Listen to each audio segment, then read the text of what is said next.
इस प्रकार से मीडिया में, सोशल मीडिया में लगातार ये वीडियो चल रही है कि जहाँ से शुरू हुई है उसकी इंक्वायरी होनी चाहिए, उस व्यक्ति से तथ्य लेने चाहिए, उस तथ्य की प्रामाणिकता देखनी चाहिए।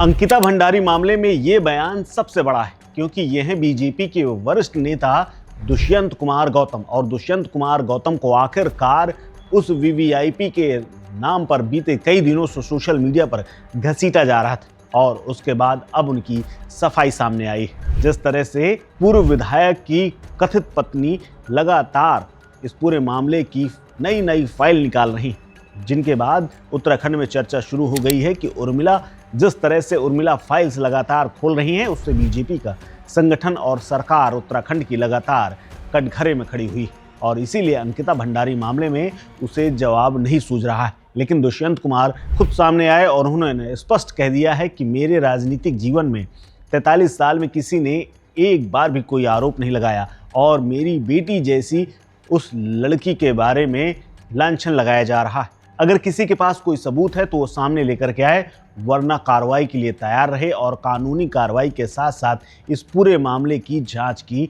बात की है। यानी अब इस पूरे मामले में नया मोड़ आ रहा है और जिस तरह से लगातार उर्मिला सनोवर वीडियो जारी करके बीजेपी के ऊपर तमाम आरोप लगाती हैं, उसके बाद इस बयान के कई मायने निकाले जा रहे हैं। दरअसल बीते कई दिनों से लगातार सोशल मीडिया से लेकर के सनोवर के तमाम वीडियोस के बाद दुष्यंत कुमार घिरे हुए थे। उर्मिला फाइल्स के हर दिन नए खुलासे के चलते उत्तराखंड की सरकार भी कटघरे में थी क्योंकि लगातार इस मामले में राजनीति हो रही थी। कांग्रेस समेत तमाम विपक्ष रोज हंगामा कर रहा था और अब इस मामले में दुष्यंत कुमार के खुद के बयान के बाद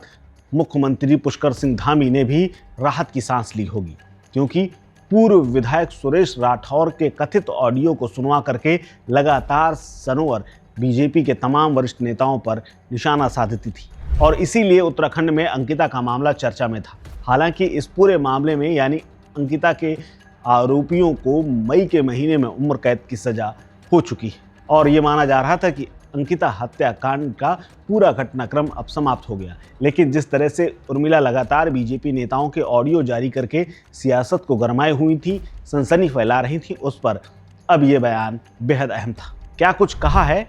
पूरे मामले को लेकर के दुष्यंत कुमार ने, एक बार सुनिए। लेकिन जो भी लोग ये भ्रम फैलाने का काम कर रहे हैं, मेरी छवि को धूमिल करने का काम कर रहे हैं, मैं उनको आगाह करना चाहता हूँ। इसकी सबकी जांच की जाएगी। मैंने होम सेक्रेटरी को भी लेटर लिखा है, पत्र लिखा है, इन सब की जांच भी की जाएगी और मूलतः जिस व्यक्ति ने ये षड्यंत्र रचा है उस पर कानून कार्रवाई भी की जाएगी और मानहानि का मुकदमा भी करूंगा। दरअसल ये पूरा विवाद तब शुरू हुआ जब एक कथित तौर पर वीडियो और कथित ऑडियो सामने आया जिसमें उर्मिला सनावर लगातार ये दावा कर रही थी कि उनके पूर्व पति और पूर्व विधायक सुरेश राठौर के साथ बातचीत करते हुए ये बात रिकॉर्ड हुई थी जिसमें गट्टू नाम लिया गया था। सनावर साल 2022 में हुए अंकिता भंडारी हत्याकांड को लेकर के रोज दावे कर रही थी और इसीलिए बीजेपी के पूर्व विधायक के साथ जुड़े होने के चलते बड़े नेताओं का नाम लेने पर सियासत गर्म हो गई थी। उत्तराखंड में दुष्यंत कुमार गौतम का इसलिए नाम अहम था क्योंकि आरोप लगा था कि दुष्यंत कुमार गौतम अंकिता हत्याकांड वाले दिन उसी होटल में रुके हुए थे और इसी बात को लेकर के विवाद हुआ था और बाद में अंकिता की हत्या कर दी गई थी। अंकिता भंडारी कांड और इस सफाई को लेकर के अगर आप कुछ कहना चाहते हैं तो हमें कमेंट बॉक्स में ज़रूर बताएं क्योंकि हमें इंडिया वॉइस आप सबकी इंडिपेंडेंट वॉइस।